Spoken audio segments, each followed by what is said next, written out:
ನಮಸ್ಕಾರ, ನೀವು ನೋಡ್ತಾ ಇದ್ದೀರಾ ನ್ಯೂಸ್ ಫಸ್ಟ್. ಬೆಂಗಳೂರು ಫಸ್ಟ್ಗೆ ಸ್ವಾಗತ. ನಾನು ವಿದ್ಯೇಶ್ವರಿ. ಇವತ್ತು ನಾನು ಹೇಳೋಕೆ ಹೊರಟಿರೋದು ಕಂಠೀರವ ಸ್ಟುಡಿಯೋ ಬಗ್ಗೆ. ಬಟ್ ಅದಕ್ಕೂ ಮೊದಲು ಬೌನ್ಸ್ ಇನ್ಫಿನಿಟಿಯ ಸ್ಪೆಷಲ್ ಫೀಚರ್ ಅಂತ ನಿಮ್ಗೆ ತಿಳಿಸಲೇಬೇಕು.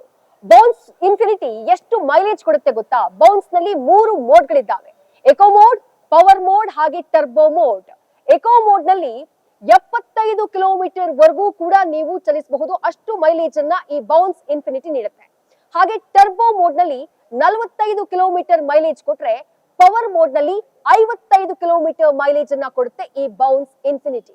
ಈಗ ಬೆಂಗಳೂರಿನ ಟಾಪ್ ಹೆಡ್ಲೈನ್ಸ್. ನಾಮಫಲಕಗಳಲ್ಲಿ ಕನ್ನಡ ಕಡ್ಡಾಯ ಜಾರಿಗೆ ಆಗ್ರಹ.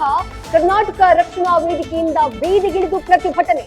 ಮಾಲ್ಗೆ ಮುತ್ತಿಗೆ, ಇಂಗ್ಲಿಷ್ ನಲ್ಲಿರೋ ಬೋರ್ಡ್ಗಳು ಪೀಸ್ ಪೀಸ್.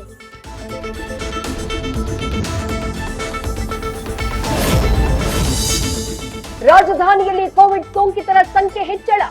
2 ರಿಂದ 3 ಸಾವಿರ ಇದ್ದ ಕೊರೋನಾ ಟೆಸ್ಟಿಂಗ್ 6,000ಕ್ಕೆ ಏರಿಕೆ.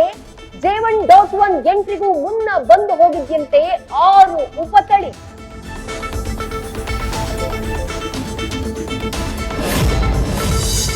ನ್ಯೂ ಇಯರ್ಗೆ count down start. Brigade MG Road ನಲ್ಲಿ ಸೆಲೆಬ್ರೇಷನ್ಗೆ ಭರ್ಜರಿ ಪ್ರಿಪರೇಷನ್.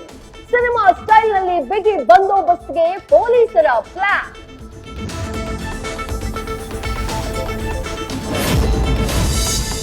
ಮಾಜಿ ಸಚಿವರ ಹೆಸರಲ್ಲಿ ಯುವತಿಗೆ ವಂಚನೆ. ಶ್ರೀರಾಮುಲು ಚಿಕ್ಕಮ್ಮನ ಮಗ ಅಂತ ಬಿಲ್ಡರ್. ಹಣ ವಾಪಸ್ ಕೇಳಿದ್ದಕ್ಕೆ ಆವಾಜ್ ಹಾಕಿದ್ದ ಶೋಕಿವಾಲ.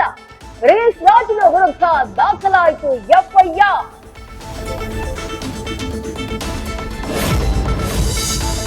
ಕಾರ್ಯಪ್ಪ ಡ್ರಗ್ಸ್ ಸುಳಿಯಲ್ಲಿ ಸಿಲುಕಿದ್ದು ಇದೇ ಮೊದಲಲ್ಲ. 2019ರಲ್ಲೂ ಕೇಳಿ ಬಂದಿತ್ತು ನಶೆಯ ಆರೋಪ.